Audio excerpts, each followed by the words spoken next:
come to the art of dressing, I have these two amazing couple, and they're a good friend of mine too, just to let you know.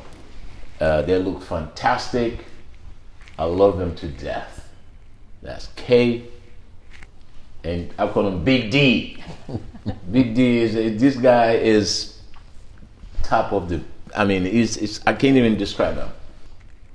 This podcast is to help people also how to really dress themselves, or how to learn how to do things by themselves instead of just asking everybody or anybody.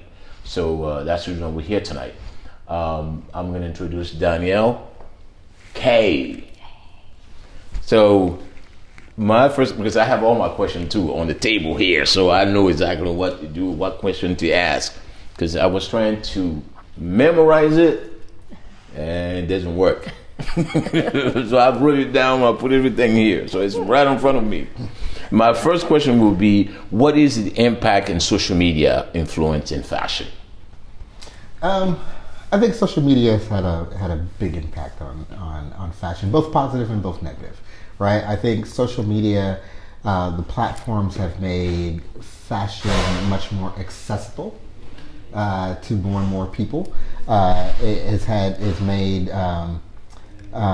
kind of these type of fashion discussions much more accessible to more and more people. Yeah. I think on the upside, I think that's great. I think there's a lot of fashion information, how to style, how to put colors together, or how suits should fit. I think there's great information out there. But I think, like with any technology, I think there's also a downside, right? Yeah. With the platform being much more accessible, I think it's much more accessible to misinformation also. That's true. Right? That's true. Or where, people are claiming credentials and credibility in the fashion world, right? Like, hey, I'm an influencer or I'm a designer, but they don't necessarily have the breadth of experience that really, give them the credential to gives say them yes, the credibility that says exactly credibility. It's like me writing a book. Like I wrote the book, The Legends of Style. Mm-hmm. I won't give myself that title as I'm a writer. I have a ghostwriter. Mm-hmm. Yes, whatever I have in my mind, I wrote it down on paper. But you have writers who really make the reading part be understood, whatever it is, to make sure when the audience is reading it, they understand what exactly is written. So I won't give myself a credit to say, oh, I'm a writer. Mm-hmm. No. The book is written, but it's just what is in my mind that I wrote on paper, and then you have read it. So it's like people who write for films. Mm-hmm. So those guys, basically, when you watch a movie, it's emotional. You're crying, they make you cry, they make you laugh. So those are the kind of guys, because when they have the title, they have the title. Those are the kind, but when, like you said, social media gives, the platform to people even come in and say, oh, I'm a fashion stylist, I'm this and that, and they're not.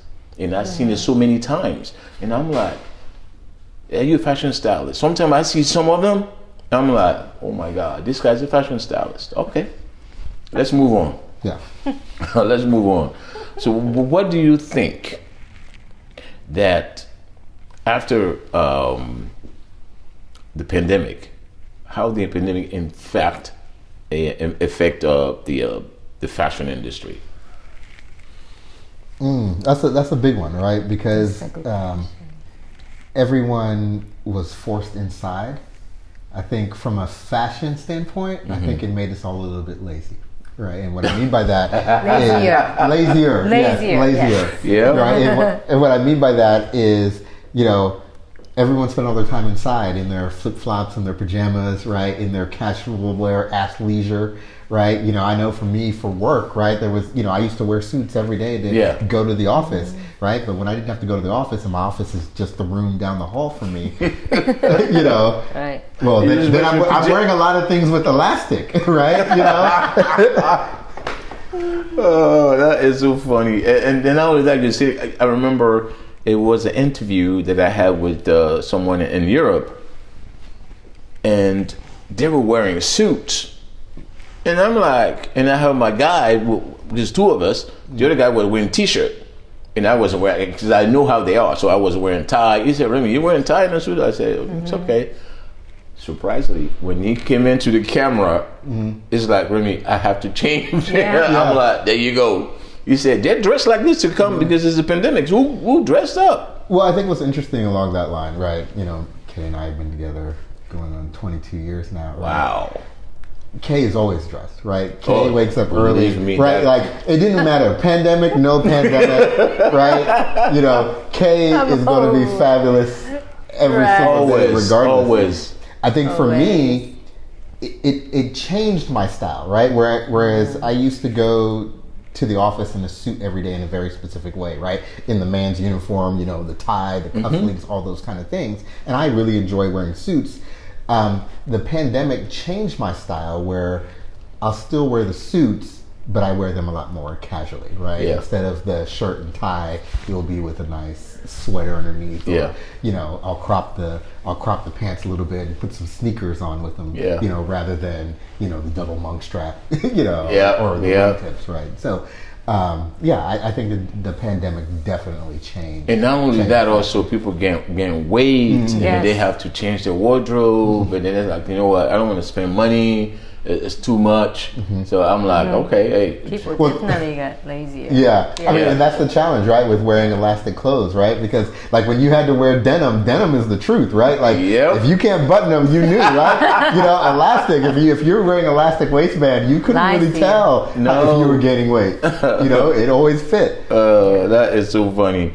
Can you name some of the celebrity stylists, icons, that making impact in the fashion industry? I mean, for me, there's the ones I follow, right? Like there's the classics that like Tom Ford, right? Like to me, Tom Ford and style never go out of style. No, right? Tom Ford, for me, Tom Ford is one of the best, actually. Actually, Valentino called him a genius.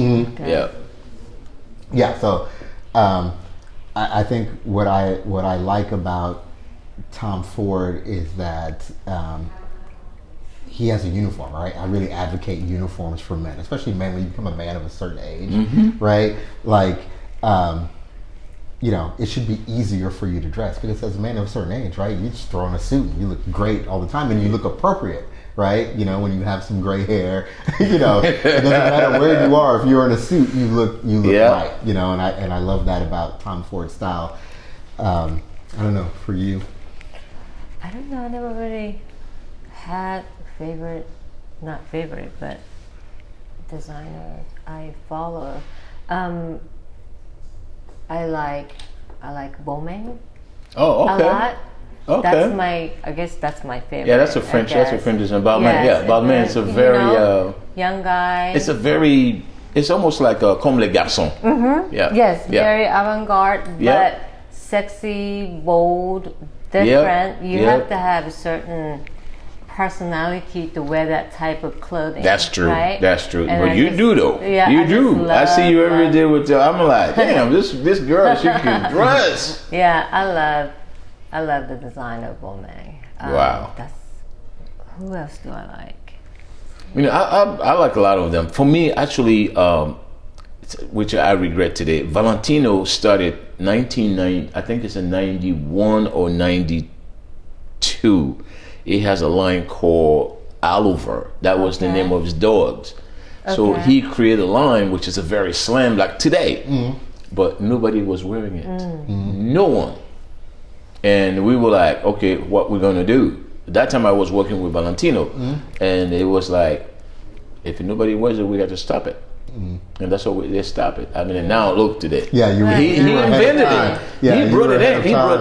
He brought it back in, which is a very, for me, Valentino is one of the top. I mean, I love him to death. Yeah, he thinks like his philosophies is so deep.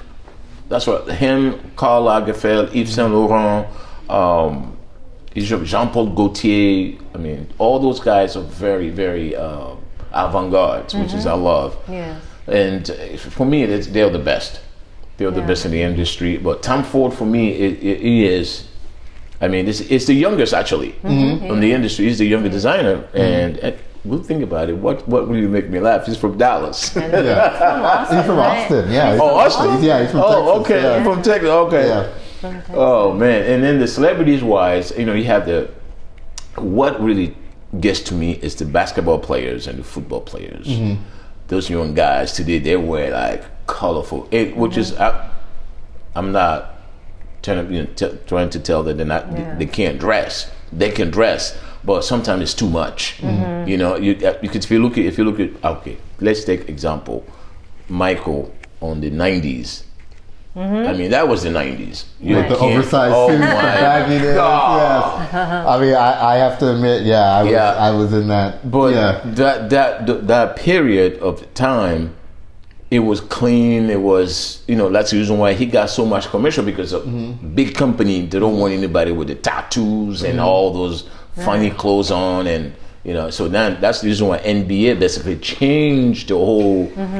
Well, I think it kind of goes back to your initial question about social media, right? I think the athletes today are dressing like that, where they're loud. I mean, everyone's looking for attention, right? Because you have these platforms, right? You're looking for eyes, right? You're looking for impressions. You're looking for followers, right? And so what you find now is that the more extreme, the more outrageous you can be, the more attention that you're drawing. And that attention is currency, right, in social media.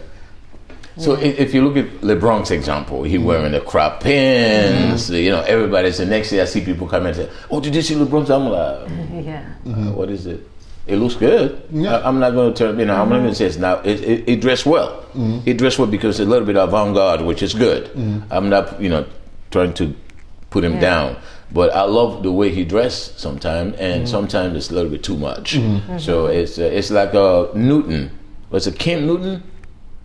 Yeah, it's Kent Newton. He's a football player. Yeah. He used to wear colorful things and a hat with things, and I'm like, okay, if you want to do that, do something that's very classic. If you take Tom Brady, I love Tom Brady. Yeah. Classic. Yeah, you've never seen him. Classic, never go away. It's just very elegant and sophisticated. And then also Larry Fitzgerald. He was named best dresser in the NFL. I think it was 10 years ago, 10 or 12 years ago. Yeah, I just love it. So, what do you think? What step can the fashion industry take to become more sustainable? That's a big conversation now, especially with fast fashion, right? So when you think about, I don't know, I don't want to call out particular brands, but we'll just say fast fashion, right?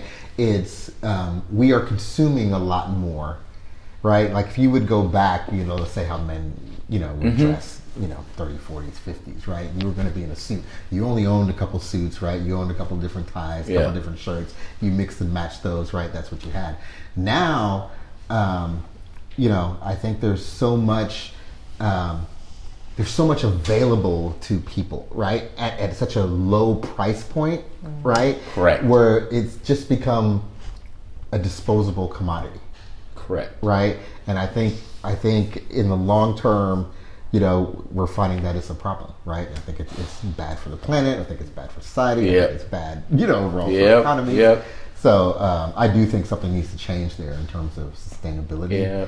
And I think it really comes down to how we think about fashion and how we think about, what we own and what we should be wearing. Yeah, and how we dispose of it. If I notice also, but the thing is, the manufacturer, the whole houses, they used to not follow anything, but today they just drop their guards and doing everything and follow up the trends. And sometimes I'm like, wow.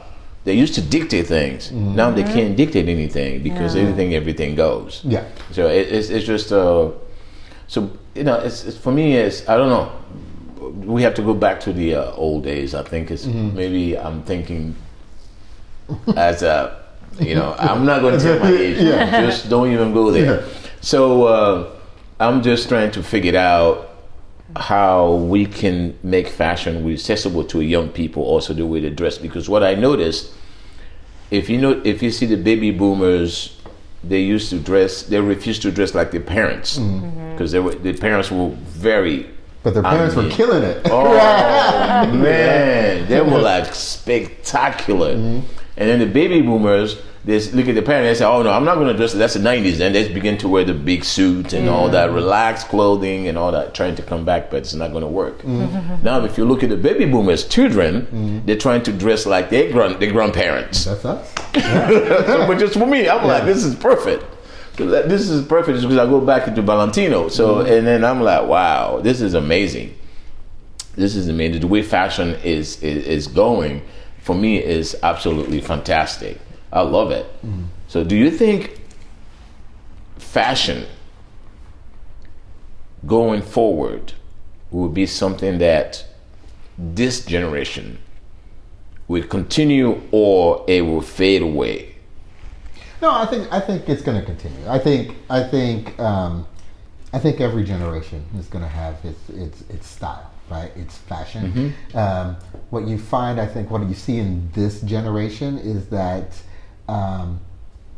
they're much more willing to experiment, right? And I think, a lot of the lines have been started to get blurred between men's fashion and women's fashion, right? It's funny. I was discussing that with somebody today, and then you come up with it. Well, that's perfect. Yeah.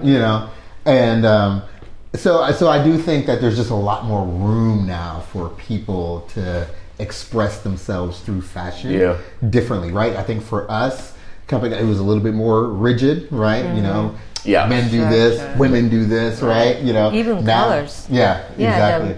Back then, men didn't wear pink or color period. You wore blue, you wore gray, you wore black. That's it. And if you wear anything crazy or pastel, and then they come back to people like, oh, real men wear pink. Right. All of a sudden, everybody start wearing pink. Yeah. I'm like, you guys but crazy. There's no lying anymore. Do you think a man should match their wife's color? Like when they're going out someplace? No, I don't know. What do you think?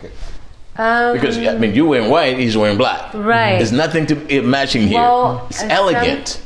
Yeah. That's the way I see it. Yeah. It's very elegant. Because I've seen people coming to me sometimes. They say, "Hey, Remy, my wife is wearing pink dress. I need to wear a pink suit." I'm like, okay. Look at me. I'm like, look at me, please. Are you going to wear a pink suit? Yeah. Because she's wearing pink. Are you going to a circus? Wear something completely different color. I told him, I said, if you're going to a circus, I won't say nothing. You can go. Right. Yeah, no, I think, I don't think couples should be matchy-matchy, right? And I think they should complement, or just a little accessory, if I'm wearing some pink and, he can have some pinkish shade somewhere, like, I don't know. But I don't know. I don't know. No, I don't agree with that. I don't agree with that because it's still you have some pink there. But we rarely. They're going to be completely different. Yeah, no. We rarely match. I mean, the only way I want couples to match is for the appropriateness of the venue, right? Like one of my pet peeves is, I'll see a couple out on a date or something like that, and they'll be at a nice restaurant, right? And the woman will be dressed to the nines, and the man will look like he was going to a sporting event.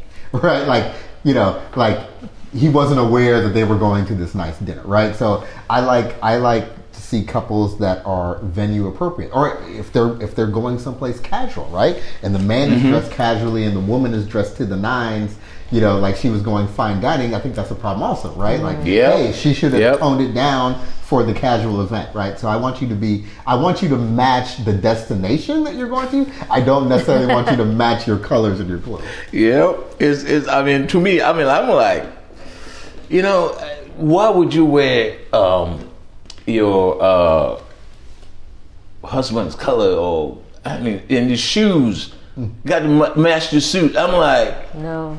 Come on, this is too much, man. Don't do that. But too many people do that, though. Yeah, I just don't understand it. Yeah, I just don't understand it. Yep. For me, it's just not. It's not the right thing to do. No. I won't do it. I won't do it. I remember.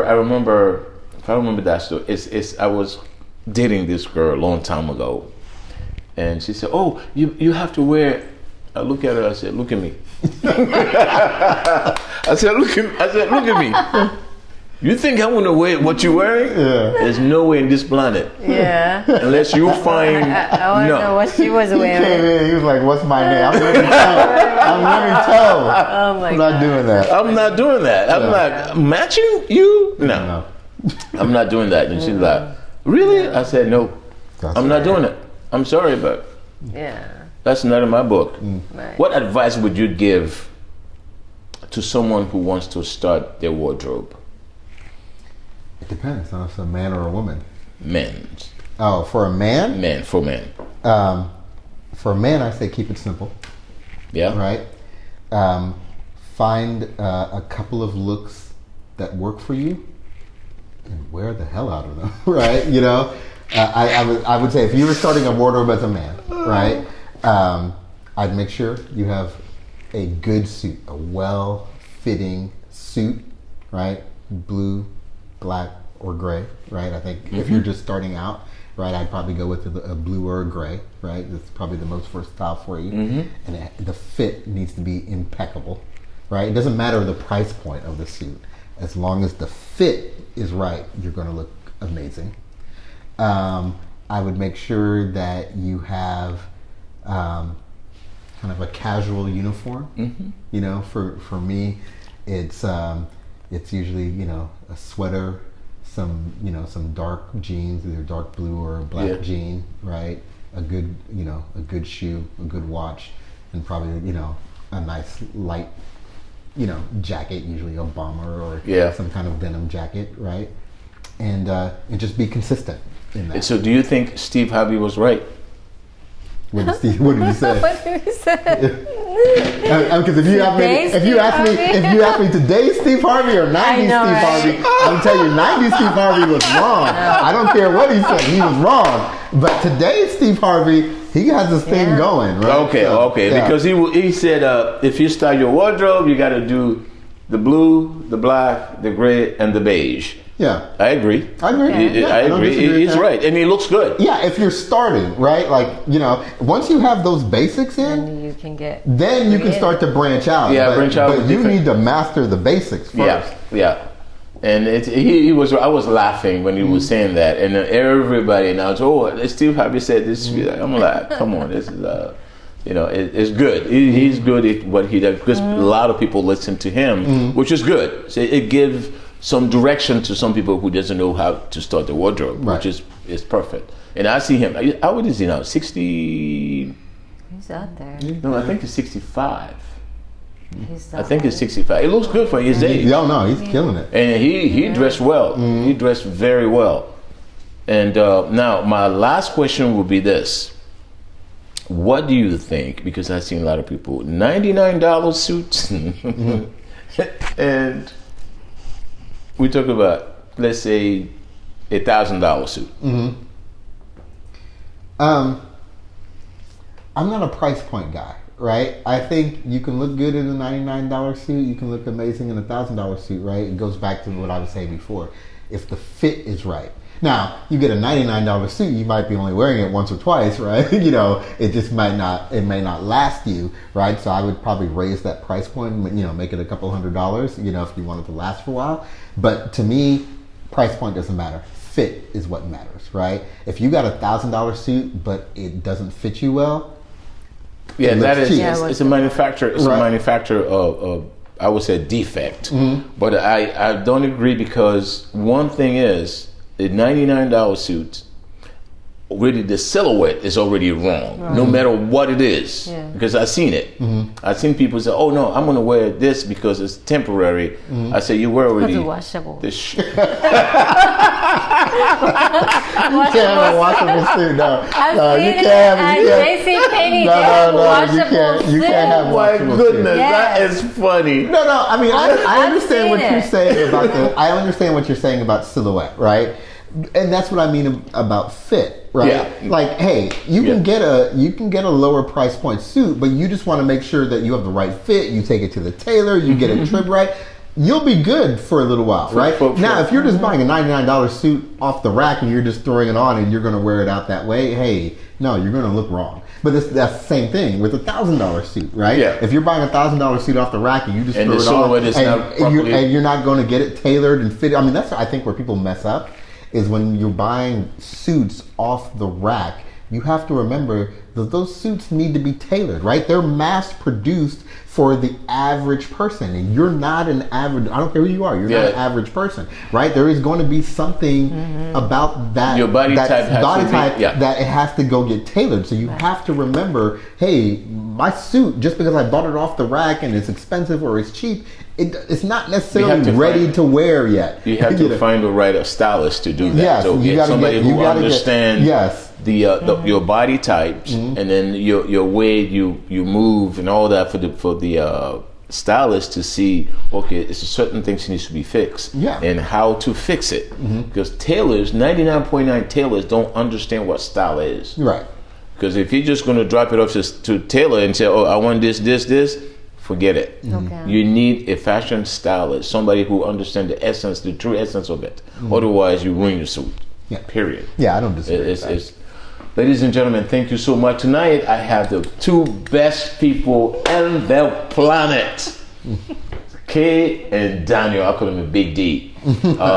So stay tuned for the next episode. It's going to be very interesting. Thank you. I'll see you soon.